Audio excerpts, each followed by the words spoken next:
Hey everyone, welcome to the Movie Throne. I'm your host, the one and only King Kansas, here to bring you a movie review your way.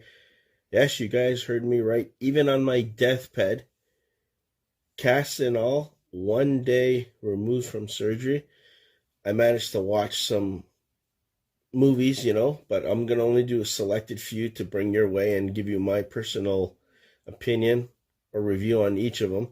I'll do my best. I am going through a lot of pain, but the king is here. He is tired. I go, if I'm tired and up in pain, I might as well be watching some of these movies that I've missed in the past. In this case, as you guys can tell by the thumbnail, I'm going to be doing Gran Turismo. It's based on the Sony PlayStation game system. It came out in 2023. It's about 2 hours and 20 minutes long. Has an all-star cast, believe it or not, guys. You have David Harbour. You got Orlando Bloom. You got Archie Madekwe. I hope I pronounced that right. He's the main actor that you follow through the whole thing. Those are the top three, if you want to say. You also have Jerry Horner, who plays his mom, and you have Dijmon Huonsou. Oh my God, love that guy. And a whole bunch of other guys. There's Josh Stradowski. He plays the douchebag Nicholas in there. I'm going to probably forget the names 1,000 times over because really, I ain't in the mood to do so. You got Maeve Courtier Lily, kind of like his love interest or whatever you want to call it, and a whole bunch. It's directed by Neill Blumkamp.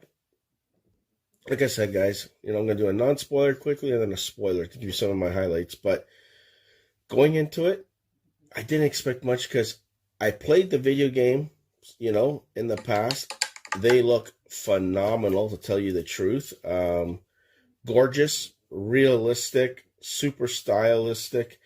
One of the best racing game series out there that you can play. So I'm like, how the hell are they going to make this into a movie without making it cheesy? Like, was it Speed Racer? Because that kind of, you've seen how that ended, right?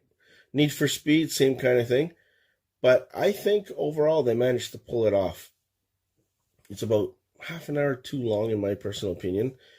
All the actors brought it. Orlando Bloom plays this guy who wants to go after Nissan.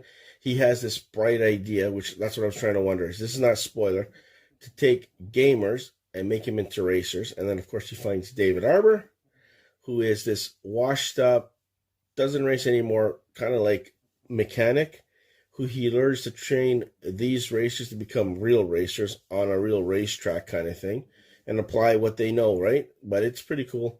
The main character, he lives in England. His father is a soccer player played by Huonsou. I can't even pronounce his name. I'm sorry, Dijmon Huonsou. He is a soccer player. His other son plays soccer. He wants to follow in the footsteps. You know how it is. It's the typical butting the heads or whatever the crap. Nah, you gotta be realistic, blah, blah, blah. He's trying to protect him. Let's just say that. And of course, like always, goes against the grain. Looks like he's going to get into a little trouble. And he decides, screw it. I'm going to do this tournament that they have going on. He ends up making it and he gets enrolled in this program. That's pretty much the gist of it. Things go well, hard at the beginning. Well, something major happens to him that kind of looks like he's going to walk away from things. And then, nope, he overcomes it. Enters the Le Mans, the biggest race, a 24-hour race thing at the end, with a couple other buddy of his there. And, typical fashion, the underdog ends up making the podium, not coming first, but they make the podium. I'm just going to say that. And it was okay. Like I said, it's half an hour too long, especially what happens to him. That dragged on a little bit longer than it should have. They could have trimmed like 10, 15 minutes from there, And, certain plot points, you can see this all over the wall, guys. You're not going to get totally surprised that, oh my God, I didn't see that coming. You're going to see it coming. It's basic. It's a basic storyline. It's well executed. Visuals are pretty cool. Some of the special, effects are so-so. But overall, not bad. Would I recommend you guys watching it? Nah, you don't have to watch it. Unless you're a Gran Turismo fan of the series and played all those games, then go watch it. If you're not, you ain't going to miss much. It just blends in with the rest of them, Cool concept, executed decently, and it's a pass in my book. Okay, put that spoiler on there, guys. Okay. Movie is cheesy. If you're a Gran Turismo 5 fan, you're going to love it. Races, amazing. Graphics, so-so. You can see at some point he's in the car. It looks like he's visualizing himself in the car while practicing and shit like that. It looks kind of shitty. Could have been done better. The special effects were done subpar. The actors all brought it. Believable. Basic storyline, guys. You're not going to get something that's going to surprise the shit out of you. You got him who, his father's up his butt about, oh no, you know what? You're going to do racing, playing video games all the time. Go be like your brother, a soccer player. And of course, that sends him in the wrong direction. You got Orlando Bloom, who has this bright idea that, he's going to approach Nissan.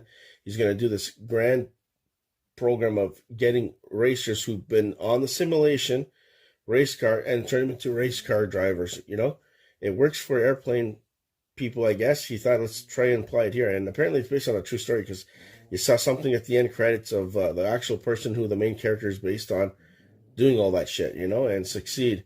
Of course, they're going to have their challenges up and down. Everybody has their issues and problems and all that shit. He gets into a major horrific accident. He kills one of the fans accidentally. He doesn't want to do it anymore. He's done. Of course, David Harbour's character jumps in, says, listen, this is what happened to me. You got to go. If not, you're going to regret not doing it.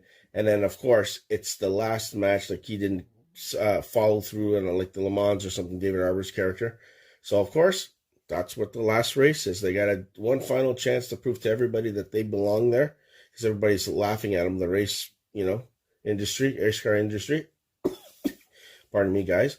And they do this 24-hour Le Mans, of course, and they overcome it and they end up third, and everybody's all happy and all that crap, But, the concept, I was really surprised how they managed to pull it off. Like, I was like, oh no, it's going to be really cheesy or decent. That's in my book, right? And it's decent, Is it something that you guys need to see? Probably not. If you like the actors, great. If you're a Gran Turismo race car series on the PS5 or PS whatever station, you're going to love it, because you got what you got. It's pretty cool how they apply the video game, and how he was driving. He could see, like, the dotted lines and stuff, like he's playing the video game to overcome and win at the end, which I'm like, yeah, okay, whatever.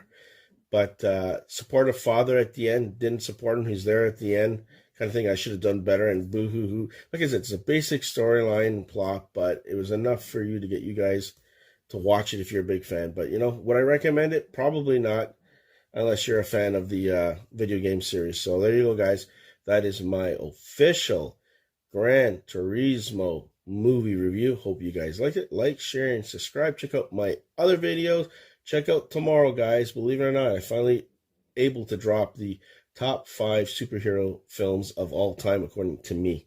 So check that out tomorrow. And like always, stay tuned. Thanks for following, subscribers. Thanks to all the followers on Yagnama Figure Reviews. Thank you so much with the new subscribers. Keep on. There'll be a whole bunch of videos dropping that I pre-recorded a little bit ahead of time because of my injury. And of course, the podcast Outlaws. Don't forget that. You'll probably be getting 2 shows this week, hopefully, depending on how I feel. Royal Rumble predictions, some NFL picks, and of course, the aftermath of the Royal Rumble this year. WWE. If you're into wrestling, tune in to the podcast Outlaws. Hashtag not for kids, so be warned. And we'll see you eventually back here on YouTube land. Take it easy, and definitely be the hell good.